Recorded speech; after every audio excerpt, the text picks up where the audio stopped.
This book is called How Full Is Your Bucket? Written by Tom Rath and Mary Reckmeyer, illustrated by Maury J. Manning.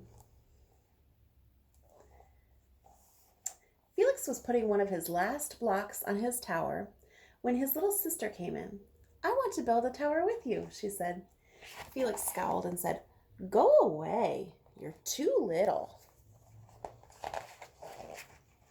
"I'm big." "Stay back. You'll knock it over." "I can be very careful." "Go play with your baby toys, Anna." Thwack. "Grandpa!" Grandpa shook his head. "Felix, you just dipped from your sister's bucket." Like everyone else, Anna has an invisible bucket. And when it's empty, she feels bad. But when it's full, she feels great. Don't you ever notice your own bucket? Invisible bucket? Sometimes Felix couldn't quite tell when his grandpa was joking.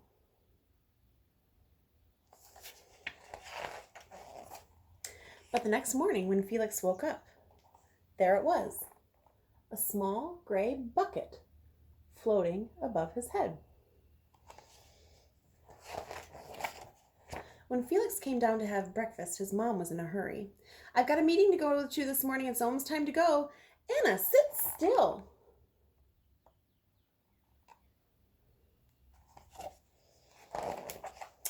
Felix slipped and cocoa wheats scattered across the floor. "Felix," said his mom, "you should have used the stool to reach that." Felix could feel his bucket tip, and big invisible drops spilled out. Drip, drip. "Ha ha," Anna laughed when she crunched the cereal with her shoe. "Drip. Get the broom and clean that up before you miss the bus," scolded Mom. With the school bus honking, Felix quickly swept up the choco wheats and grabbed the last blueberry muffin. But before he could even take one bite,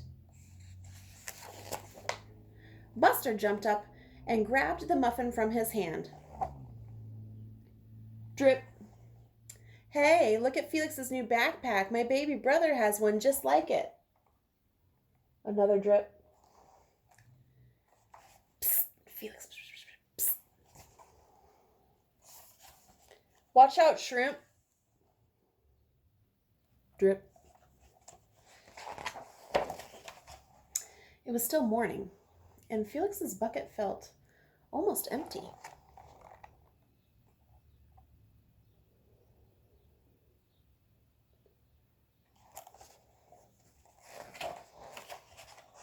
As he watched his classmates walk into the room, he secretly hoped that they would trip and fall. That's what it feels like when you have an empty bucket.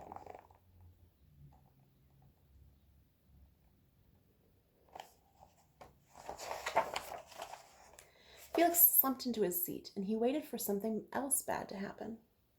Mrs. Bumblenickel walked slowly up to his desk and handed him a paper. He could barely bear to look. "Felix, you wrote a wonderful story. Would you please share it with the class?" Felix grinned, and he felt a big drop land in his bucket. Drop. Drop, drop, plink, plink. "The Gigantosaurus who wanted a pet. By me, Felix." The class grew quiet. They laughed at all the right places and oohed at the scary parts, and when Felix finally read "The End," everyone clapped, even Emily, who sat next to him and usually didn't like dinosaurs. So Felix felt a whole shower of drops land in his bucket, and maybe the day wouldn't be so bad after all.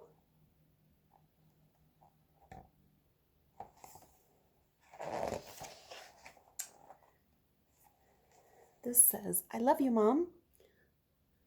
A note in his lunchbox, so he got another drop. Team captains today are Veronica and Felix. Look at that. "Nice cow." It's a dog. "Well, nice colors, Felix." The art class, so another drop. "Cool laser ant backpack, Felix."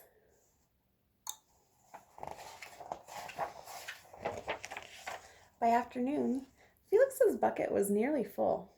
And at recess, when he looked around, suddenly he realized that his grandpa was right. Everyone else had a bucket too.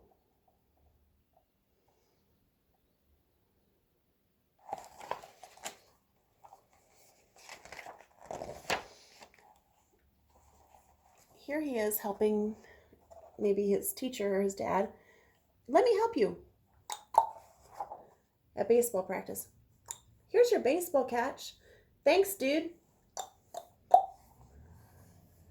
Hi, I'm Felix. First day? Yes, I'm Amir. Ooh, Amir needed some drops, huh? The strange thing was that for every drop he helped put in someone else's bucket, like here and here and here, another drop went in his own bucket. When Felix burst in the door after school, he shouted, "You are right, Grandpa. I do have a bucket and I understand how it works." And then he saw Anna's torn doll. Bad dog, he almost scowled. But then he thought dogs might have invisible buckets too. Your dog will be okay, Anna, said Felix. Mom will fix her. Until then, do you want to help me build the tallest building in the world with my blocks? And so they did. Who got drops? They both did. The end. It's a good book. How full is your bucket?